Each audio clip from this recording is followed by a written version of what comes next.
Ja morjesta, ja sehän on Tähkäpuiston keisari, mutta koska tää lähetys ei liity mun asemaani Tähkäpuiston valtiaana, niin mun ei tarvi juoda teatraalista keisariolutta, vaan mä voin tyytyä ihan tämmöiseen greippilonkeroon, että otetaan tästä pieni huikka, no pitkä huikka.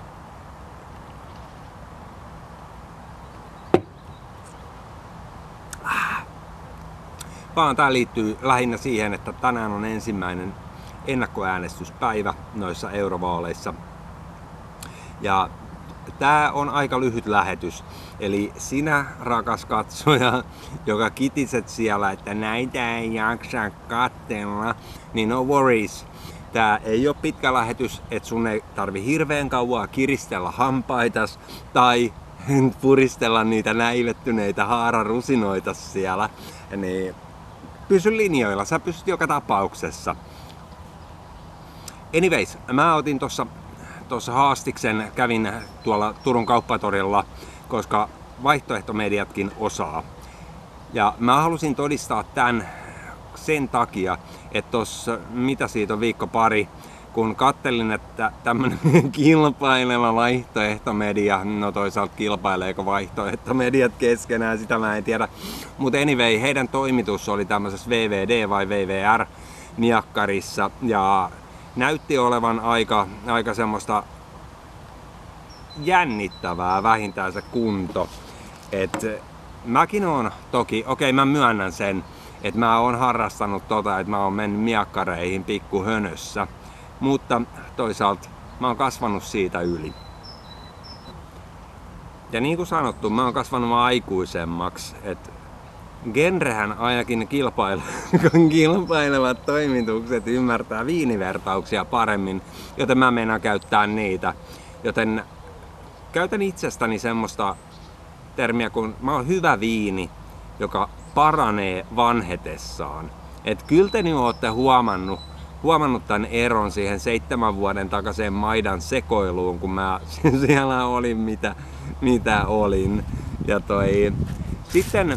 sitten toi viineissä on se, että viinissä, jos täällä yläpäässä eli korkissa on niin sanottu vuoto, niin viinissähän tulee semmoista katkeraa etikkaa, josta kukaan ei nauti.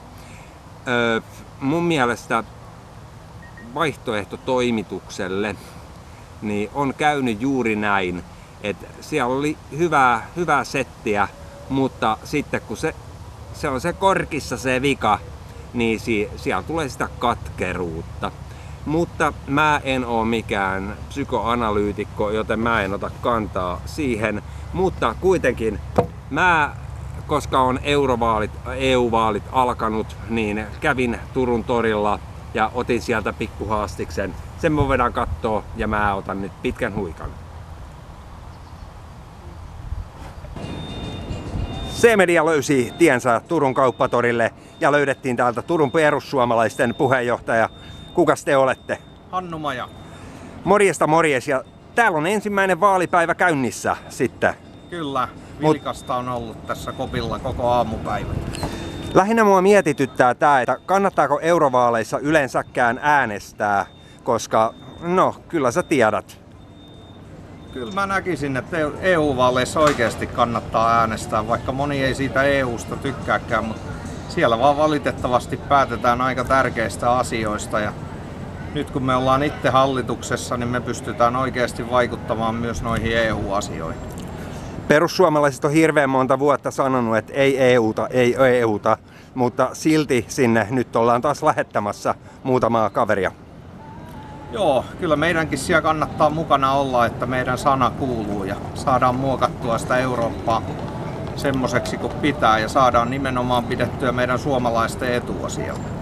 Tietenkään et osaa puhua koko puolueen puolesta, mutta mitä oot varmasti kuullut tuolla kabineteissa salakeskusteluja, niin onko tällä kertaa lista semmonen, että siellä porukka oikeasti haluaa mennä sinne Brysseliin pitää Suomen puolta, vai onko siellä edelleen ehdokkaita, joiden mielestä on tärkeämpää, että Brysselistä on lyhyemmät lennot Hondurasiin kuin Helsingistä?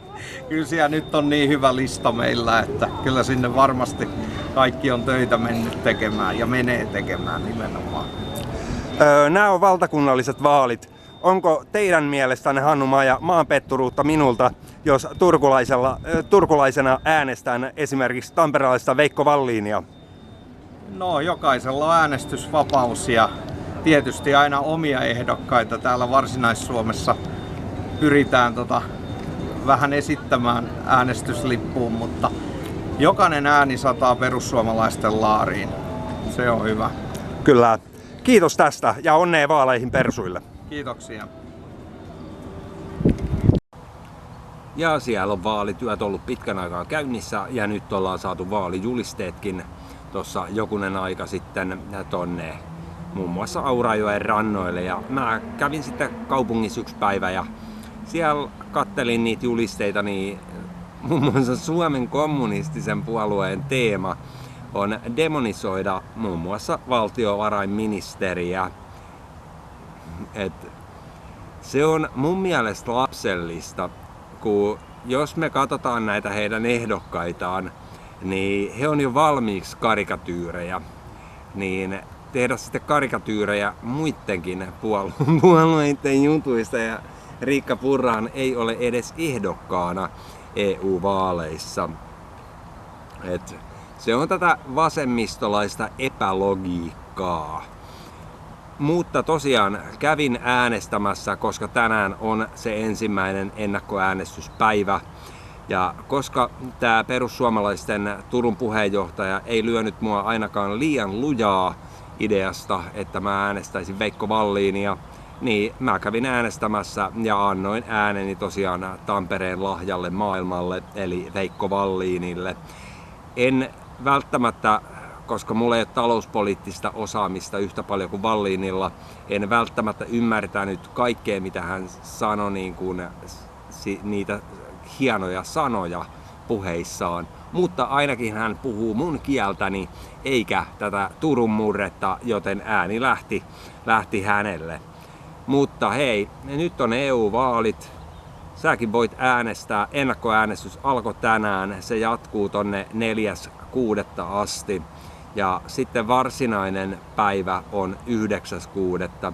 Eli jos sä oot sitä mieltä, että sä et halua äänestää, niin sun on ihan turha piipittää, jos sinne lähtee sitten jotain Hondurasiin hamuavia toi sahamiehiä. Mutta joka tapauksessa tää oli tämmönen video. Mä kerroin vaan, että mä kävin äänestämässä ja mä kiitän Hannu Maja sua siitä, että annoit C-medialle uskomattoman hienon haastattelun. Ja mä kiitän sua katsoja, että sä katoit tän. Mä juon nyt tän. Morjes!